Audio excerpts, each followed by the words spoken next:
నమస్కారం, ఘంటారావానికి స్వాగతం. ముందుగా ప్రధానాంశాలు. నేటి నుంచి హైదరాబాద్ వేదికగా బయో ఆసియా సదస్సు, ఔషధ రంగంలో ఆవిష్కరణలు, ప్రోత్సాహకాలపై సమాలోచనలు. మహాలక్ష్మి పథకంలోకి ప్రజలతో పాటు ఉజ్వల గ్యాస్ కనెక్షన్లు, ఇవాళ చమురు సంస్థల వద్దకు లబ్ధిదారుల జాబితా.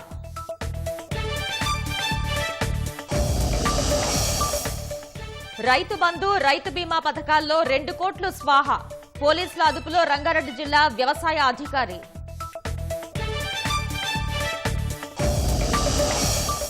భాజపా అడుగడుగున అడ్డంకులు సృష్టిస్తోందన్న ఢిల్లీ సీఎం, సమర్థ పాలన అందిస్తున్నందుకు నోబెల్ ఇవ్వాలన్న కేజ్రీవాల్.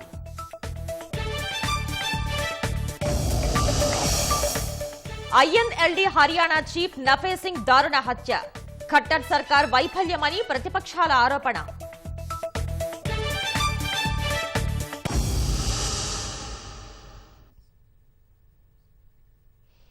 హెచ్ఐసిసిలో ప్రతిష్టాత్మక 21వ బయో ఆసియా సదస్సు నేడు ప్రారంభం కానుంది. 3 రోజుల పాటు జరగనున్న ఆ సదస్సులో తొలి రోజు జీనో వ్యాలీలోని భారత్ బయోటెక్ తో పాటు ఇతర కంపెనీలను విదేశీ ప్రతినిధులు సందర్శిస్తారు. రేపు ఉదయం సీఎం రేవంత్ రెడ్డి ప్రసంగిస్తారు. ప్రపంచ దేశాల్లోని 100 మందికి పైగా ప్రముఖ శాస్త్రవేత్తలు, విదేశీ ప్రతినిధులు అందులో పాల్గొననున్నారు. జీవ వైద్య సాంకేతిక రంగంలో విప్లవాత్మక మార్పులు, ఔషధ రంగంలో ఆవిష్కరణలు, ఔషధ పరికరాల ప్రోత్సాహకాలపై చర్చలు జరపనున్నారు. ఆ అంశాలపై పరిశోధనలు చేస్తున్న అంకుర సంస్థలకు ప్రోత్సాహకాలు, చేయూతలపై పలు కీలక నిర్ణయాలు తీసుకోవటానికి ఆ వేదిక ఉపయోగపడనుంది. ఆ వేదికపై నోబెల్ పురస్కార గ్రహీత, ప్రముఖ పిల్లల వైద్య నిపుణులు ఆచార్య గ్రెగ్ ఎల్ సెమెన్జాకు జీనోమ్ వ్యాలీ ఎక్సలెన్స్ పురస్కారాన్ని అందించనున్నారు. 28న పలు చర్చాగోష్ఠులతో పాటు ముగింపు సమావేశం ఉంటుంది.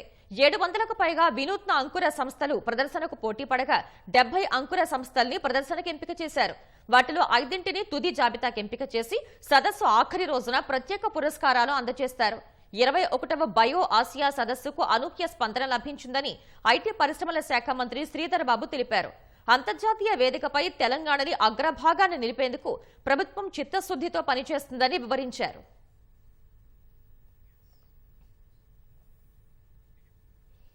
రేపు ప్రారంభించనున్న 500కే వంట గ్యాస్ సిలిండర్ పథకంలో మహాలక్ష్మి పథకంలోకి ప్రజలతో పాటు ఉజ్వల గ్యాస్ కనెక్షన్లను చేర్చనున్నారు. వినియోగదారుడు ముందు మొత్తం ధర చెల్లించాలన్న అధికారులు ఆ తర్వాత సిలిండర్పై 500 పోను మిగతా మొత్తాన్ని వారి ఖాతాల్లో జమ చేయనున్నట్లు వివరించారు. ఈ మేరకు మహాలక్ష్మి లబ్ధిదారుల జాబితాను నేడు అధికారులు ఆయిల్ కంపెనీలకు అందించనున్నారు. కాంగ్రెస్ ప్రభుత్వం 500కే గ్యాస్ సిలిండర్ ఇస్తామని ప్రకటించినందున సాధారణ ప్రజలతో పాటు ఉజ్వల గ్యాస్ కనెక్షన్లు ఉన్నవారిని మహాలక్ష్మి పథకం కిందకి తీసుకువస్తున్నారు.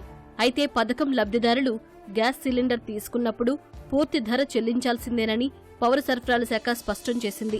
ఆ తర్వాత 500కు అదనంగా చెల్లించిన ధరను ప్రత్యక్ష నగదు బదిలీ డీబీటీ ద్వారా రీయింబర్స్ చేసేందుకు సిద్ధమవుతోంది. అందులో కేంద్రం ప్రస్తుతం చెల్లిస్తున్న 40 రాయితీని పరిగణలోకి తీసుకోనున్నట్లు తెలుస్తోంది. హైదరాబాద్లో సిలిండర్ ధర 955 ఉంటే వినియోగదారుడు చెల్లించాల్సిన 500, కేంద్రం రాయితీ 40 పోను మిగతా 415ని రాష్ట్ర ప్రభుత్వ రాయితీగా బ్యాంకు ఖాతాలో జమ చేస్తుందని సమాచారం.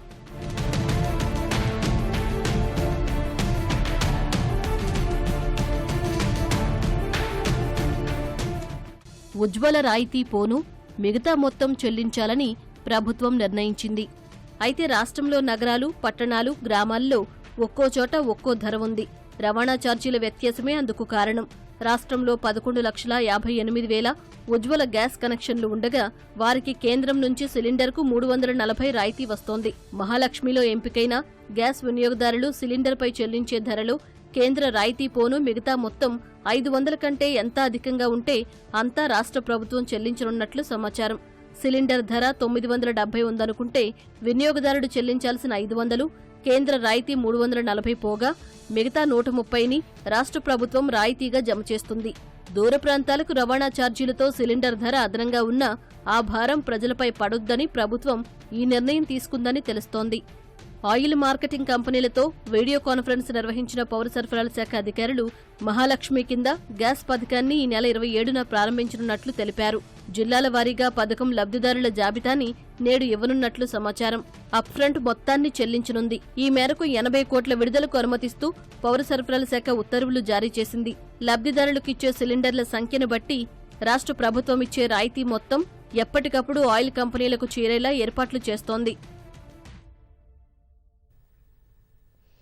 రాష్ట్రంలో గొర్రెల పంపిణీ స్కామ్ మరువక ముందే మరో కుంభకోణం వెలుగులోకొచ్చింది. రైతు బీమా, రైతు బంధు పథకాల పేరిట వ్యవసాయ శాఖలో కొందరు దాదాపు 2 కోట్లు కాజేశారు. బతికున్న రైతుల్ని చంపేసి వారి పేరిట నకిలీ పత్రాలు సృష్టించి రైతు బీమా పథకం కింద 1 కోటి, రైతు బంధుకి చెందిన మరో 1 కోటి కాజేశారు. ఆ విషయంలో రంగారెడ్డి జిల్లాకు చెందిన ఒక వ్యవసాయ విస్తరణాధికారిని సైబరాబాద్ ఆర్థిక నేరాల విభాగం అదుపులోకి తీసుకోగా మరో 2 విచారిస్తున్నారు. ఇప్పటికే కేసు నమోదు చేసి విచారణ చేస్తున్న పోలీసులు ఆ బాగోతం వెనుక ఎవరెవరు ఉన్నారనే కోణంలో లోతుగా దర్యాప్తు చేస్తున్నారు. అన్నదాతలకు అండగా నిలవాలనే ఉద్దేశంతో గత భారత ప్రభుత్వం మరణించిన రైతులకు రైతు బీమా కింద 5 లక్షలు, రైతు బంధు కింద పెట్టుబడి కోసం ఎకరాకు ఏటా 10,000 చొప్పున సాయం చేసింది. ఆ పథకంలో లొసుగులను అవకాశంగా మార్చుకున్న రంగారెడ్డి జిల్లా కొందుర్గు మండలానికి చెందిన వ్యవసాయ శాఖలోని కొందరు అధికారులు కుంభకోణానికి తెరలేపారు. ఆ ప్రాంత పరిధిలో కొందరు రైతుల వివరాలు సేకరించిన అధికారులు వారు మరణించినట్లు తప్పుడు పత్రాలు సృష్టించారు. వాటి ఆధారంగా రైతు బీమా పథకానికి దరఖాస్తు చేసి సుమారు 1 కోటి మేర పరిహారం నిధులు స్వాహా చేసినట్లు దర్యాప్తులో తేలింది. 20 మంది బతికున్న కర్షకులను చంపేసి 2020 నుంచి అక్రమాలకు పాల్పడుతున్నట్లు దర్యాప్తులో వెల్లడైంది. రైతు బీమా కింద ఇచ్చే పరిహారాన్ని ఎల్ఐసి చెల్లిస్తుంది. ఆ క్లెయిమ్ల చెల్లింపులకు సంబంధించి ఎల్ఐసి ఎప్పటికప్పుడు క్షేత్రస్థాయిలో తనిఖీలు చేస్తుంది. ఆ క్రమంలో రంగారెడ్డి జిల్లా కొందుర్గు మండలంలో 1 కోటికి పైగా బీమా పరిహారం పక్కదారి పట్టినట్లు గుర్తించింది. ఆ విషయంపై ముంబైలోని ఎల్ఐసి ప్రధాన కార్యాలయం ఇచ్చిన సమాచారంతో అధికారులు సైబరాబాద్ పోలీసులకు ఫిర్యాదు చేశారు. రైతు బీమా కుంభకోణం కేసు దర్యాప్తు చేస్తున్న క్రమంలోనే రైతు బంధు కింద 1 కోటి నిధులు పక్కదారి పట్టినట్లు వెలుగులోకొచ్చింది. రైతుల పేరిట నకిలీ ఖాతాలు తెరవడం, దొడ్డిదారిలో నిధులు కాజేసి జేబులో వేసుకున్నట్లు పోలీసులు అనుమానిస్తున్నారు. రైతు బంధు సాయం అందాలంటే భూ యజమాని పేరు ధరణిలో నమోదై ఉండటం సహా బ్యాంకు ఖాతా, ఆధార్ అనుసంధానమై ఉండాలి. అంతా పక్కాగా ఉన్నా నిధులు ఎలా మళ్లించారనే కోణంలో పోలీసులు దర్యాప్తు చేస్తున్నారు. ఉన్నతాధికారుల కళ్లుగప్పి ఆ నిధులు స్వాహా చేసినట్లు ప్రాథమికంగా అంచనాకొచ్చారు. మొత్తం 2 కోట్లు కొట్టేసిన వ్యవహారంలో వ్యవసాయ విస్తరణ అధికారి ప్రధాన సూత్రధారిగా ఉన్నట్లు తేలడంతో అతడిని అదుపులోకి తీసుకున్నారు. కొందుర్గు మండలం పరిధిలోని 2 పంచాయతీ కార్యదర్శులను విచారించినట్లు తెలుస్తోంది. అసలు ఆ తతంగం వెనుక ఎవరున్నారనే కోణంలో పోలీసులు ముమ్మరంగా దర్యాప్తు చేస్తున్నారు. భాజపా విరోధులు మోదీ ప్రభుత్వంలో 1 రూపాయి అవినీతి జరిగిందని నిరూపించాలని భాజపా రాష్ట్ర అధ్యక్షుడు కిషన్ రెడ్డి సవాల్ విసిరారు. కాంగ్రెస్, భారాస 2 పార్టీలు ఒకటేనంటూ ఆరోపించారు. రాష్ట్ర వ్యాప్తంగా 5 క్లస్టర్లలో జరుగుతున్న విజయ సంకల్ప యాత్ర కొనసాగుతోంది. ఇతర రాష్ట్రాల సీఎంలు, కేంద్ర మంత్రులు, రాష్ట్ర నేతలు విస్తృతంగా యాత్రల్లో పాల్గొని శ్రేణుల్లో కొత్త ఉత్సాహం నింపుతున్నారు. రాష్ట్రంలో అధిక లోక్సభ స్థానాల్లో గెలిపే లక్ష్యంగా భాజపా క్షేత్రస్థాయిలో ముందుకెళ్తోంది. దేశం ఆర్థికంగా ఎదగాలంటే మరోసారి భాజపా అధికారంలోకి రావాలని ఆ పార్టీ మధ్యప్రదేశ్ రాష్ట్ర ఇన్ఛార్జ్ మురళీధర్ రావు పిలుపునిచ్చారు. కూకట్పల్లిలో జరిగిన విజయ సంకల్పయాత్రలో ఆర్మూర్ ఎమ్మెల్యే రాకేష్ రెడ్డితో కలిసి పాల్గొన్నారు. 9 ఏళ్ల తమ ప్రభుత్వ పాలనలో అవినీతిని నిరూపించాలని భాజపా రాష్ట్ర అధ్యక్షుడు కిషన్ రెడ్డి ప్రతిపక్షాలకు సవాల్ విసిరారు. భాజపా విజయ భారీ ర్యాలీలో ఆయన పాల్గొన్నారు. భారాసకి ఓటు వేస్తే వృధా అవుతుందని కిషన్ రెడ్డి పునరుద్ఘాటించారు. కాంగ్రెస్ అంటే అవినీతి అంటే దోపిడీ అంటే కాంగ్రెస్ అంటే కాబట్టి వీళ్ళ వేరు చూడలేము. అందుకే 2 పార్టీలు ఒకటే, టీఆర్ఎస్ పార్టీ, కాంగ్రెస్ పార్టీ. 12 లక్షల కోట్లు దోపిడీ చేశారు. నేను ఈరోజు గుండె మీద చేపెడుతున్నాను. నరేంద్ర మోడీ గారి ప్రభుత్వంలో ఒక కేబినెట్ మంత్రిగా చెప్తా ఉన్నాను. ఈ దేశంలో ఏ ఒక్క వ్యక్తి గాని, మమ్మల్ని వ్యతిరేకించే వాళ్ళు గాని, మా మధ్య విరోధులు గాని ఎవరైనా సరే దమ్ము ధైర్యం ఉంటే నరేంద్ర మోడీ గారు 1 రూపాయి అవినీతికి పాల్పడి నిరూపించాల్సిందిగా సవాల్ చేస్తాం. కాంగ్రెస్ హయాంలో మంత్రులే జైలుకెళ్లారు. మన్మోహన్ సింగ్ గారు ప్రధానమంత్రి, ఎంపీలు జైలుకెళ్లారు. ఇప్పటి కూడా కాంగ్రెస్ వాళ్ళు చాలా మంది కోర్టు చుట్టూ తిరుగుతున్నారు, బెయిల్ మీద ఉన్నారు. సోనియా గాంధీ బెయిల్ మీద ఉన్నారు. ఇంకా ఈ రాష్ట్రంలో కూడా కాంగ్రెస్ పార్టీ నాయకులు చాలా మంది అధికారంలో ఉన్నవారు కూడా ముఖ్యమంత్రులతో సహా బెయిల్ మీద ఉన్నారు. ఈ రాష్ట్రంలో కూడా బెయిల్ మీద ఉన్నారు. వీళ్ళు ఈరోజు మరి దేశాన్ని ఉద్ధరిస్తారు అని మాట్లాడుతున్నారు.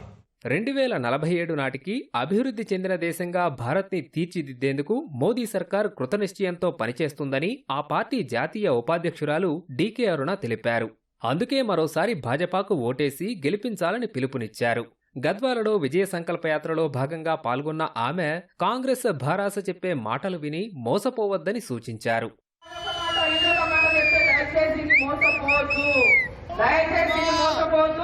ఈరోజు 5 యాత్రలు మొదలు పెట్టారు. ఒక్కొక్క యాత్రలో పార్లమెంట్లో 4 పార్లమెంట్లు ఉన్నాయి. ఎక్కడ పోయినా విశేషమైనటువంటి స్పందన ప్రజల నుంచి ఉంది. మేము మొన్న ఏ పార్టీకో వేసాం, ఒకరు ఆ పార్టీకి ఒక ఈ పార్టీకి ఏదో పార్టీలకు వేసుకున్నారు. మొన్న ఎవరు ఏ పార్టీకి వేసినా ఇప్పుడు మాత్రం కమలం పువ్వు గుర్తుకే నరేంద్ర మోదీ గారికి మన తెలంగాణ నుంచి, మన పాలకొండ జిల్లా నుంచి పార్లమెంట్ స్థానాలు అందియాలి.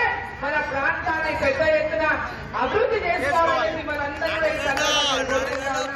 భాజపా విజయ సంకల్ప యాత్ర ముగింపు సభలో పాల్గొనేందుకు వచ్చే నెల 4న కేంద్ర హోంమంత్రి అమిత్ షా రాష్ట్రానికి రానున్నారు. హైదరాబాద్లో భారీ బహిరంగ సభతో యాత్రని ముగించాలని భాజపా నిర్ణయించింది. ముగింపు సభకు ముఖ్య అతిథిగా ప్రధాని మోదీ హాజరవుతారని భావించినా సమయం కుదరలేదని పార్టీ వర్గాలు తెలిపాయి. నేడు సికింద్రాబాద్ పార్లమెంటు నియోజకవర్గంలో జరిగే భాగ్యనగర్ పార్లమెంటు క్లస్టర్ విజయ సంకల్ప యాత్రకి కిషన్ రెడ్డి నేతృత్వం వహించనున్నారు. యాత్రలో భాగంగా సికింద్రాబాద్లోని క్లాసిక్ గార్డెన్లో సమావేశం ఏర్పాటు చేశారు. ఆ కార్యక్రమానికి గుజరాత్ ముఖ్యమంత్రి భూపేంద్ర పటేల్ ముఖ్య అతిథిగా హాజరు కానున్నట్లు పార్టీ వర్గాలు వెల్లడించాయి. బలం పెంచుకునేందుకు భాగ్యనగరంపై అధికార పార్టీ గురిపెట్టింది. లోక్సభ ఎన్నికల్లోపు భారాస భాజపా నుంచి వీలైనంత మంది కార్పొరేటర్లను పార్టీలో చేర్చుకునేందుకు సిద్ధమైంది. ఇటీవలే జీహెచ్ఎంసీ మాజీ మేయర్ రామ్మోహన్ దంపతులు సహా మాజీ డిప్యూటీ మేయర్ బాబా ఫసీయుద్దీన్ హస్తంగూటికి చేరగా డిప్యూటీ మేయర్ శ్రీలత దంపతులు భారాసాను వీడి కాంగ్రెస్ కండువా కప్పుకున్నారు. వారం 10 రోజుల్లో మరో 25 మంది కార్పొరేటర్లు హస్తం పార్టీలో చేరుతారని నేతలు భావిస్తున్నారు. కార్పొరేటర్లను చేజార్చుకోకుండా భారాస విశ్వ ప్రయత్నాలు చేస్తోంది. హైదరాబాద్లో అధికార విపక్షం లెక్కలు మారుతున్నాయి. అసెంబ్లీ ఎన్నికల్లో రాజధానిలో ఊహించని ఫలితాన్ని చవిచూసిన కాంగ్రెస్ పార్లమెంటు ఎన్నికల్లో సత్తా చాటాలని భావిస్తోంది. జీహెచ్ఎంసీపై గురిపెట్టిన హస్తం పార్టీ భారాసను బలహీనపరిచేలా పావులు కదుపుతోంది. 2020లో గ్రేటర్లో భారాస 55, భాజపా 48, ఎంఐఎం 44 డివిజన్లలో గెలుపొందగా ఏఎస్ రావు నగర్, ఉప్పల్, లింగోజిగూడలో 3 చోట్ల మాత్రమే కాంగ్రెస్ గెలిచింది. ఏఎస్ రావు నగర్ కార్పొరేటర్ భారాసలోకి వెళ్లగా కాంగ్రెస్ సంఖ్య 2కి పడిపోయింది. ఎంఐఎం మద్దతుతో భారాస మేయర్ పీఠాన్ని కైవసం చేసుకుంది. బల్దియా ఎన్నికల్లో ఓటమికి బాధ్యతగా అప్పటి పీసీసీ అధ్యక్షుడు ఉత్తమ్ కుమార్ రెడ్డి పదవికి రాజీనామా చేశారు. లోక్సభ ఎన్నికల్లోపు గ్రేటర్లో పార్టీ బలోపేతం కాకపోతే ఎంపీ స్థానాలపై ప్రభావం పడుతుందని అంచనా వేసిన కాంగ్రెస్ ముందస్తుగా భారాస, భాజపా కార్పొరేటర్లను పార్టీలోకి ఆహ్వానిస్తోంది.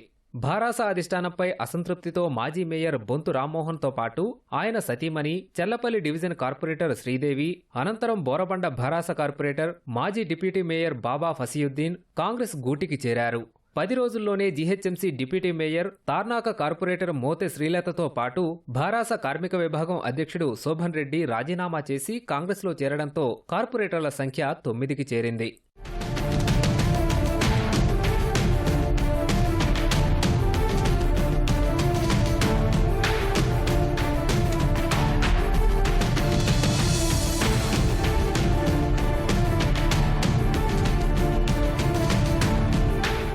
పార్టీ కోసం పనిచేసిన వారికి గుర్తింపు లేకపోవడం వల్లే భర్తతో కలిసి పార్టీ మారుతున్నట్లు డిప్యూటీ మేయర్ శ్రీలత తెలిపారు.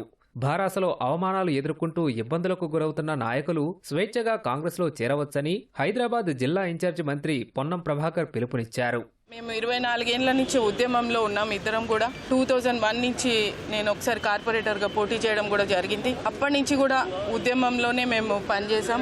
మాకు సరైన న్యాయం జరగలేదన్న ఉద్దేశంతోనే తల్లిగారి ఇల్లు వదిలి అత్తగారి ఇంటికి వచ్చిన ఫీలింగ్తో ఇక్కడికి రావడం జరిగింది. మేము ఎవరిని ఉద్దేశించి పార్టీని, కేసీఆర్ గారిని, కేటీఆర్ గారిని కూడా ఎవరిని ఉద్దేశించి మాట్లాడదలుచుకోలేదు. మా ఇష్టపూర్వకంగా మేము ఈరోజు కాంగ్రెస్లో చేరాలనుకున్నాం. మా ఇష్టపూర్వకంగానే మేము చేరాము. మేమిద్దరం కూడా, నేను మా వారి ఇద్దరం కూడా జాయిన్ అవ్వడం జరిగింది. మరి 24 సంవత్సరాలు పార్టీ తెలంగాణ వ్యవస్థాపకంగా పెట్టినప్పటి నుంచి టీఆర్ఎస్ పార్టీలో పనిచేసి మరి అక్కడ జరుగుతున్నటువంటి అవమానం అన్యాయానికి సంబంధించి భరించలేని పరిస్థితుల్లో ఈ రోజు వచ్చేసినటువంటి తనకు స్వాగతం తెలియజేస్తూ అదేవిధంగా మిగతా ఎవరైతే మీకు అక్కడ సరి అయిన విధంగా రాజకీయంగా కావచ్చు అక్కడ ఉండే పరిస్థితుల లోపల జరుగుతున్నటువంటి పరిణామాల పట్ల కాంగ్రెస్ పార్టీ చూపెడుతున్నటువంటి ప్రజా సంక్షేమ కార్యక్రమాలు కావచ్చు తెలంగాణ పట్ల తెలంగాణ అభివృద్ధి పట్ల ఉన్నటువంటి చిత్తశుద్ధి కావచ్చు వీటన్నిటిని గమనించి నిర్ణయం తీసుకోవాల్సిందే ఈ సందర్భంగా కోరుతాం. గ్రేటర్లోని భారాస భాజపా నుంచి మరికొంతమంది కార్పొరేటర్లు కాంగ్రెస్లో చేరే అవకాశం ఉన్నట్లు తెలుస్తోంది. గ్రేటర్లోని కొందరు ఎమ్మెల్యేలు పార్టీ మారితే భారాస నుంచి పెద్ద ఎత్తున కార్పొరేటర్లు కాంగ్రెస్లో చేరే అవకాశాలు కనిపిస్తున్నాయి. ఇటీవల చేరిన మాజీ మేయర్ బొంతు రామ్మోహన్, మాజీ డిప్యూటీ మేయర్ బాబా ఫసీయుద్దీన్తో కొందరు కార్పొరేటర్లు సంప్రదింపులు చేస్తున్నట్లు సమాచారం. వారి చేరికల బాధ్యత బొంతు రామ్మోహన్కి సీఎం రేవంత్ రెడ్డి అప్పగించినట్లు బల్దియాలో జోరుగా ప్రచారం సాగుతోంది. ఇటీవలే మేయర్ విజయలక్ష్మి సీఎంను కలవడంతో పార్టీ మారతారనే ప్రచారం జరిగింది. కానీ ఆ ప్రచారాన్ని మేయర్ ఖండించారు. అసెంబ్లీ ఎన్నికల్లో అధిక స్థానాలు గెలుచుకున్న భారాస ఎమ్మెల్యేలు, కార్పొరేటర్లు చేజారకుండా విశ్వ ప్రయత్నాలు చేస్తోంది. నగర కార్పొరేటర్లతో భారాస వర్కింగ్ ప్రెసిడెంట్ కేటీఆర్ తెలంగాణ భవన్లో సమావేశమై దిశానిర్దేశం చేశారు. గతంలో 56 మంది కార్పొరేటర్లు కాగా ప్రస్తుతం 47 మంది కార్పొరేటర్లు మిగిలారు. వారిలో కనీసం 25 మందిని తమ వైపు తిప్పుకోవాలని కాంగ్రెస్ ప్రణాళికలు రచిస్తోంది. ఈ నెల 27న చేవెళ్లలో జరిగే సభలో కనీసం 10 మంది కార్పొరేటర్లు ప్రియాంక గాంధీ, ముఖ్యమంత్రి రేవంత్ రెడ్డి సమక్షంలో పార్టీలో చేరుతున్నట్లు కాంగ్రెస్ నేతలు చెబుతున్నారు. ఆంధ్రప్రదేశ్లో జరిగిన రోడ్డు ప్రమాదంలో 4 చనిపోయారు. మరో 40 మందికి గాయాలయ్యాయి. కర్ణాటకలో జరిగిన రోడ్డు ప్రమాదంలో 3 కర్నూలు జిల్లా మిర్చి రైతులు చనిపోయారు. కాకినాడ జిల్లా ప్రత్తిపాడు మండలం పాదాలమ్మ గుడి వద్ద రోడ్డు ప్రమాదం జరిగింది. జాతీయ రహదారిపై లారీ టైరుకు పంచర్ వేస్తున్న వ్యక్తుల్ని ఆర్టీసీ బస్సు ఢీకొట్టింది. ప్రమాదంలో 4 వ్యక్తులు మృతి చెందారు. మృతులు బాపట్ల జిల్లా నక్కబొక్కలపాలెం వాసులుగా పోలీసులు గుర్తించారు.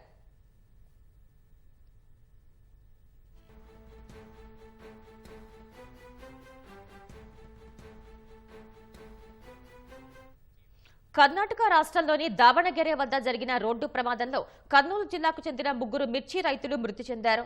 ఆదివారం రాత్రి మిర్చి లోడ్తో బ్యాడిగి మార్కెట్కు వెళ్తున్న టెంపో వాహనం టైర్ పంక్చర్ అయి బోల్తా పడింది.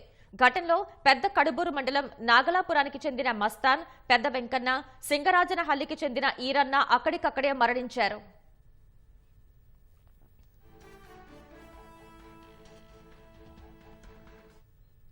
అనంతపురం జిల్లా ఉరవకొండ సమీపంలో కూలీలతో వెళ్తున్న బొలెరో వాహనం బోల్తాపడి 40 మంది కూలీలకు తీవ్ర గాయాలయ్యాయి.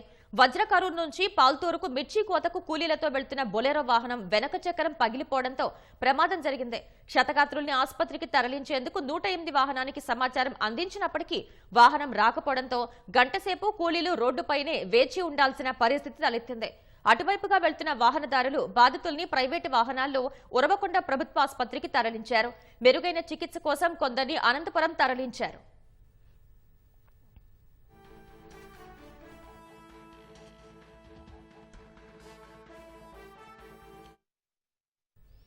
పెద్దపల్లి జిల్లా రామగిరి మండలం కల్వచర్ల గ్రామంలో వీధి కుక్కల దాడిలో 5 చిన్నారులు తీవ్రంగా గాయపడ్డారు. క్షతగాత్రుల్ని కరీంనగర్, గోదావరి ఖని ఆసుపత్రులకు తరలించి చికిత్స అందిస్తున్నారు. సునకాల దాడులతో గ్రామస్తులు తీవ్ర భయాందోళనకు గురవుతున్నారు. బయటకు రావాలంటే భయంగా ఉందని ఆవేదన వ్యక్తం చేస్తున్నారు. అధికారులు స్పందించి వీధి కుక్కల బారి నుంచి తమను రక్షించాలని వేడుకుంటున్నారు.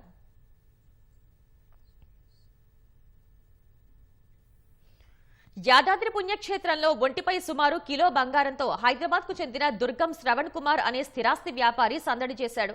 కుటుంబ సభ్యులతో కలిసి ఆయన స్వామివారి దర్శనానికి వచ్చారు. ఒంటిపై బంగారంతో తిరగటం సెంటిమెంట్ గా కలిసి రావడంతో ఎక్కువ మొత్తంలో బంగారం ధరించినట్లు ఆయన తెలిపారు. ఇంత విలువైన సొమ్ముతో తిరగటం చూపరుల్ని ఆశ్చర్యానికి గురి చేసింది.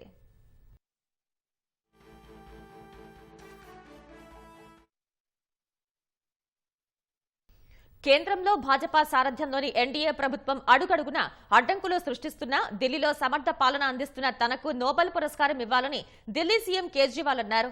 ఢిల్లీలో ఇండియా కూటమి అభ్యర్థుల్ని గెలిపిస్తే పెంచిన నీటి బిల్లుల్ని 15 రోజుల్లో మాఫీ చేస్తామని హామీ ఇచ్చారు.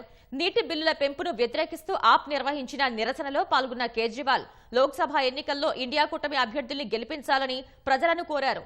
మోదీ సర్కారు మొదటి నుంచి తన పట్ల కక్షపూరితంగా వ్యవహరిస్తోందని కేజ్రీవాల్ ఆరోపించారు. ఈసారి ఇండియా కూటమిని ఎన్నుకుంటే ఢిల్లీకి సొంత రక్షణ కవచం ఉంటుందని, అప్పుడు ఏ లెఫ్టినెంట్ గవర్నర్ కూడా ప్రజల్ని ఇబ్బంది పెట్టలేరన్నారు. అన్యాయంతో నిండిన చీకట్లను పారతోలటానికి ఇండియా కూటమి సిద్ధంగా ఉందని కాంగ్రెస్ వ్యాఖ్యానించింది.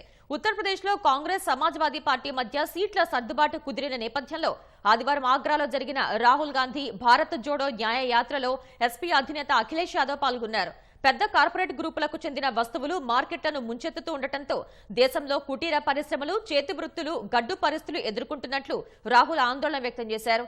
పోలీస్ కానిస్టేబుల్ ఉద్యోగ నియామక పరీక్ష పేపర్ లీక్ కావటం యువత ఆశలపై నీళ్లు చల్లిందన్నారు. రైతుల ఆందోళనతో కేంద్రం భయపడుతోందని అఖిలేష్ యాదవ్ అన్నారు. లోక్సభ ఎన్నికల తర్వాత ఇండియా కూటమి ప్రభుత్వం అధికారంలోకి వస్తే అన్నదాతలకు సముచిత గౌరవం ఇస్తుందని అఖిలేష్ తెలిపారు.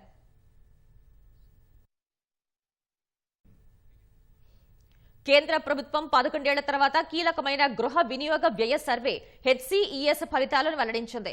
ఈ సర్వేలో కుటుంబాల నెలవారీ వినియోగ వ్యయం ఎంపీసీఈ పట్టణాల్లో 2022-23లో 6,459కి చేరింది. గ్రామీణ ప్రాంతాల్లో ఇది 3,773గా ఉన్నట్లు సర్వే ఫలితాలు తెలిపాయి.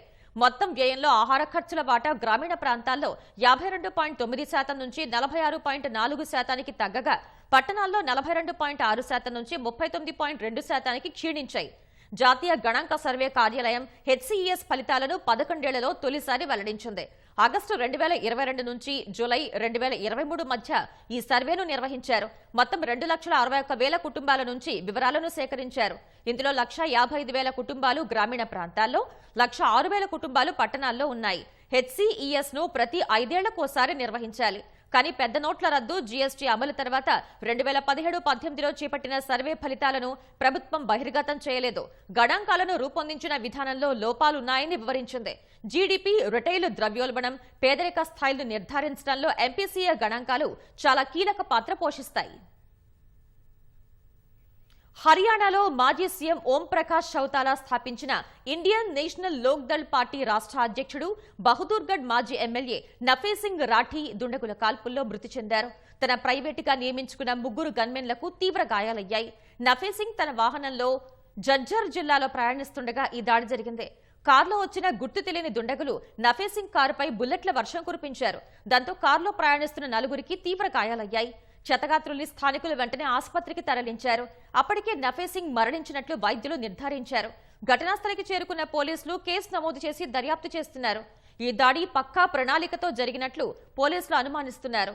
ఈ దాడిపై ప్రతిపక్షాలు తీవ్ర స్థాయిలో మండిపడ్డాయి. సార్వత్రిక ఎన్నికలకు ముందు భాజపా పాలిత రాష్ట్రమైన హర్యానాలో శాంతి భద్రతలు అడుగంటిపోయాయని ప్రభుత్వంపై దుమ్మెత్తిపోశాయి. ఈ ఘటనపై మాట్లాడిన ఆప్ నేత, హర్యానాలో చట్టపరమైన పాలనకు చరమగీతం పాడిన ప్రభుత్వం ఆటవిక పాలనను సాగిస్తుందని వెల్లడించారు. కెన్యా పరిశోధకులు క్షయ వ్యాధి, ఇతర శ్వాసకోశ సమస్యలను గుర్తించడానికి ఏఐ ఆధారిత యాప్ను అభివృద్ధి చేస్తున్నారు. ఈ సాఫ్ట్వేర్ వినియోగించి దగ్గులోని వివిధ దశలను గుర్తించడానికి వారు పరిశోధనలు నిర్వహిస్తున్నారు. వివిధ రకాలైన మైక్రోఫోన్ల ద్వారా అనేక దశల్లోని దగ్గు ధ్వనుల్ని రికార్డ్ చేస్తారు. ఈ ధ్వనులను ఇప్పటికే తయారు చేసిన సాఫ్ట్వేర్కు అనుసంధానించి ఫలితాలను విశ్లేషిస్తారు.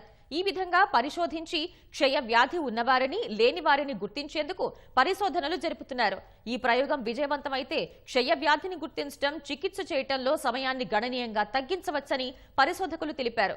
ఈ పరిశోధనలు ముగింపు దశకు చేరుకున్నాయని వెల్లడించారు. ఈ సాఫ్ట్వేర్ ఫలితాలు ప్రపంచ ఆరోగ్య సంస్థ ప్రమాణాలు అందుకోవడానికి చివరి దశలో ఉన్నట్లు పేర్కొన్నారు.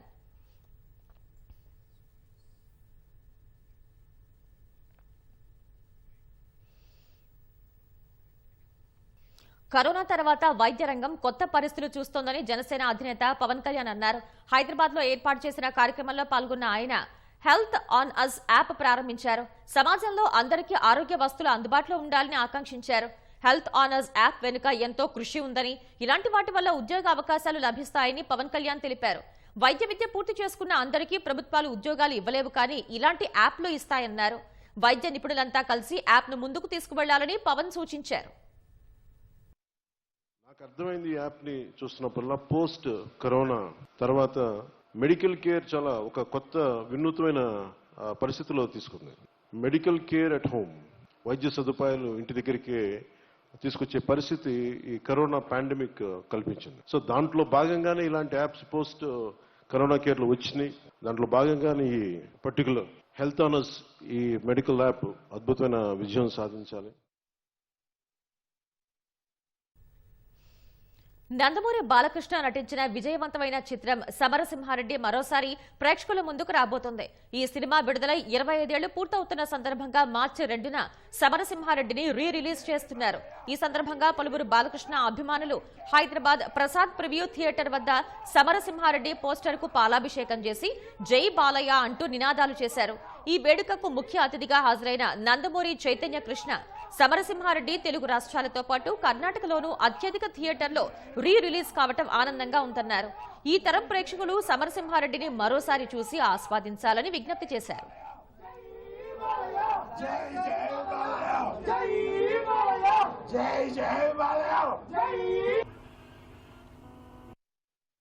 సంక్రాంతి అంటే బాలకృష్ణనే. ఎందుకంటే ఇంతకుముందు ముద్దుల మావయ్య కానీ దానితో పెద్దనే సినిమా కానీ ఇవన్నీ సంక్రాంతిలో రిలీజ్ అయ్యి చాలా రికార్డ్స్ క్రియేట్ చేసినాయి. తర్వాత సమ్మసింహారెడ్డి వచ్చి ఆ రికార్డ్స్ అన్ని బద్దలు కొట్టి ఒక సెన్సేషన్ క్రియేట్ చేసింది. సీమాకి సింహం ఎవరు ఉన్నారంటే అది నందమూరి బాలకృష్ణనే. రాయలసీమ సినిమా చేయాలంటే, ఫ్యాషన్ సినిమా చేయాలంటే అది బాబాయ్ తప్ప ఇంకా ఎవరికి సాధ్యం కాదు. అంత అద్భుతమైన పర్ఫార్మెన్స్ చేశారు. అది ఏ హీరోకి సాధ్యం కాదు. అది ఓన్లీ ఎన్బీకేనే, ఆయన వల్లే సాధ్యం అవుతుంది. మహారాష్ట్రలో ఖండోబా యాత్రలో భాగంగా సంగం నేర్ తాలూకాలో ఏర్పాటు చేసిన గుర్రాల నృత్య ప్రదర్శన ఆకట్టుకుంది. ఈ ప్రదర్శనలో దేశంలోని వివిధ ప్రాంతాల నుంచి వచ్చిన 100 అశ్వాలు పాల్గొన్నాయి. డప్పు శబ్దాలకు అనుగుణంగా గుర్రాలు నృత్యం చేస్తూ వీక్షకుల్ని అలరించాయి. ఈ ప్రదర్శనకు తొలిసారి వచ్చిన 70 అంగుళాల పొడవు కలిగిన గుర్రం ప్రత్యేక ఆకర్షణగా నిలిచింది. అశ్వాలు లయబద్ధమైన నృత్యాలను చూసిన ప్రజలు కేరింతలు, ఈలలు, చప్పట్లతో తమ ఆనందాన్ని వ్యక్తపరిచారు. ఈ వేడుకలకి తమ దైవాన్ని దర్శించుకోవడానికి భక్తులు భారీ సంఖ్యలో హాజరయ్యారు.